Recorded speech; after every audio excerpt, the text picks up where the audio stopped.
Le challenge est simple, c'est faut-il faire plein de mesures ou peu de mesures? La réponse, normalement, doit vous apparaître là aussi assez directe. Il faut augmenter au maximum le nombre de mesures.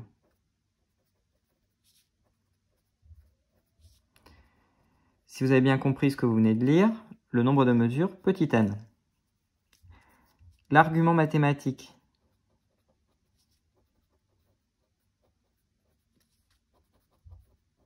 assez direct, c'est que petit n est au dénominateur. Pour ceux qui ne sont pas rompus avec ce vocabulaire, ça veut dire en bas, est au dénominateur de l'incertitude statistique de type A.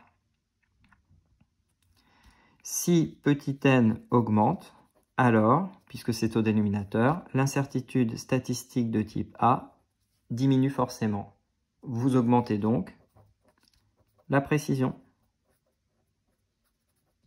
Voilà comment faire pour augmenter au maximum et obtenir une valeur moyenne pour les mesures réalisées, aussi proche que possible de la valeur exacte. Nous en avons terminé avec cette introduction pour le moins mathématique et je vous avais indiqué, vous expliquer un peu plus comment faire pour accéder à l'écart type.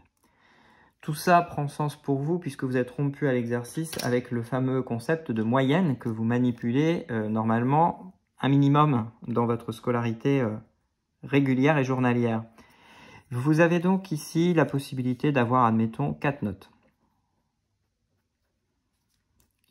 Première note 10, deuxième note 14, troisième note 12 et quatrième note, nous allons prendre 11. Voilà 4 notes qui interviennent pour calculer votre moyenne.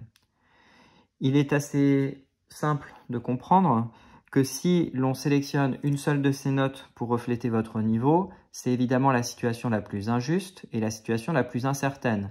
Alors vous pouvez avoir la chance de tomber sur votre note maximale, mais si vous tombez sur votre note minimale, c'est évidemment une perte de chance pour vous. Par conséquent, le meilleur moyen de traduire votre niveau, c'est de réaliser, et vous le savez bien, votre moyenne. Si vous faites la moyenne de ces 4 notes,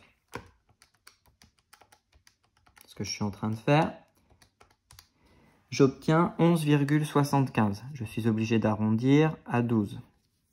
De chiffres significatifs, j'ai mis toutes mes notes avec 2 chiffres significatifs. Pour calculer l'écart type, vous allez devoir prendre votre valeur, la première, 10, moins 12, que je mets au carré, plus la deuxième valeur, 14, moins 12, que je mets au carré, plus la troisième valeur, 12 moins 12, que je mets au carré, plus 12 moins 11, que je mets au carré. Je divise l'ensemble de tous ces petits calculs, de tous ces carrés, par le nombre de mesures, c'est-à-dire ici le nombre de notes, 1, 2, 3, 4, auquel je retire une valeur. Et enfin, je dois mettre tout cela sous une racine carrée. Si je simplifie un peu ce calcul, puisque là il est assez simple, 10 moins 12 ça fait moins 2 au carré ça fait 4, plus 14 moins 12 ça fait 2 au carré ça fait 4, plus 12 moins 12 ça fait 0 au carré ça fait 0, plus 12 moins 1 ça fait 1 au carré ça fait 1, divisé par 4 moins 1 ça fait 3. J'en prends la racine carrée. J'obtiens un résultat de 4 plus 4, 8 et 1, 9. 9 divisé par 3, ça fait 3. J'oublie pas que je dois en prendre la racine carrée. J'ai ici une valeur d'écart type qui est donc racine de 3. Toutes ces valeurs, c'était à deux chiffres significatifs près. Le nombre de notes, c'est un nombre sans chiffre significatif puisqu'on a une valeur absolument entière de chiffres de notes. Et on obtient ici un écart type de 1,7. Si vous voulez calculer votre incertitude statistique, c'est-à-dire à quel point votre valeur est fidèle de votre niveau moyen, vous avez ici le niveau qui est égal à la moyenne, plus ou moins l'incertitude statistique de type A. Ce qui veut dire ici que nous avons une valeur de 12, plus ou moins. L'incertitude statistique de type A, c'est l'écart type 1,7, divisé par la racine carrée du nombre de valeurs mesurées, c'est-à-dire 4. La racine carrée de 4, c'est 2, ça fait 1,7 divisé par 2, ce qui fait 0,85, plus ou moins 0,85. Vous avez ici une évaluation la plus fidèle possible de ce qu'est votre niveau réel, avec un intervalle de confiance, c'est-à-dire un intervalle dans lequel on est sûr que votre niveau se trouve, avec un fort pourcentage, une forte probabilité. Grand 2. Revenons maintenant à des considérations moins mathématiques et beaucoup plus proches des pratiques expérimentales, même si cette approche statistique est très proche de considérations elles aussi expérimentales. Comment évaluer votre erreur et votre incertitude quand vous faites une mesure? Mesurer un volume en chimie. Il existe deux types de verreries pour mesurer un volume. La verrerie X est étalonnée pour délivrer un volume donné. La verrerie IN est étalonnée pour contenir un volume donné. J'ai fait une faute de frappe, il n'y a pas de A dans la phrase. Vous avez donc deux types de verreries au laboratoire, la verrerie destinée à contenir et la verrerie destinée à prélever pour mesurer, puis ensuite déposer le liquide dans un nouveau récipient. Alors, le bécher. Quel est le but du bécher? Son utilisation, je vais à chaque fois reprendre bécher, son utilisation, c'est contenir. Donc un bécher ne sert en rien à mesurer. Contenir un corps pur ou un mélange. Vous vous rappelez cette distinction de chimie.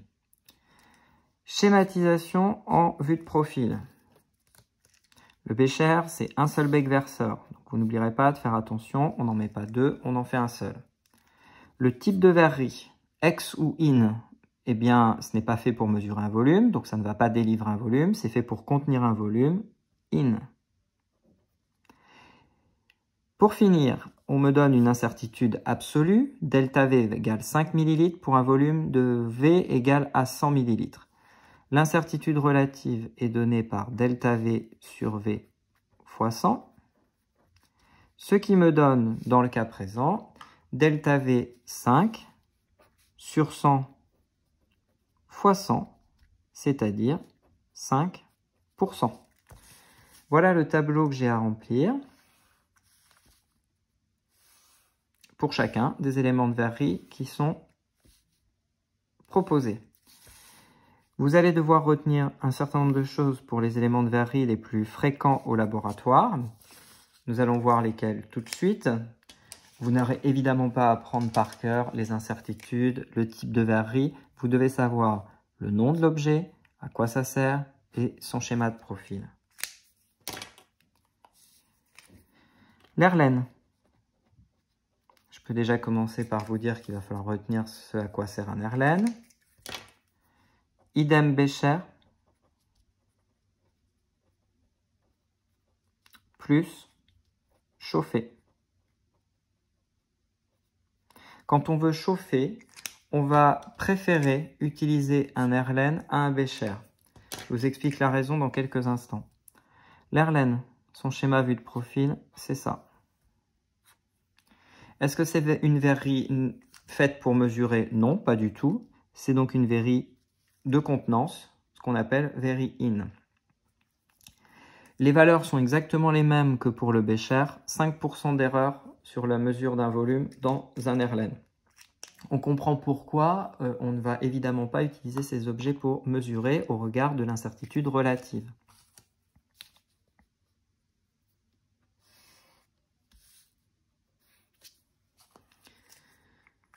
Maintenant, nous allons prendre le suivant la fiole jaugée, mais juste avant, je vous ai dit que j'allais vous expliquer pourquoi un Erlen permettait de chauffer. Si l'Erlen permet de chauffer, c'est pour deux raisons. Vous prenez votre Erlen, Vous prenez à l'intérieur de cette Herlène un liquide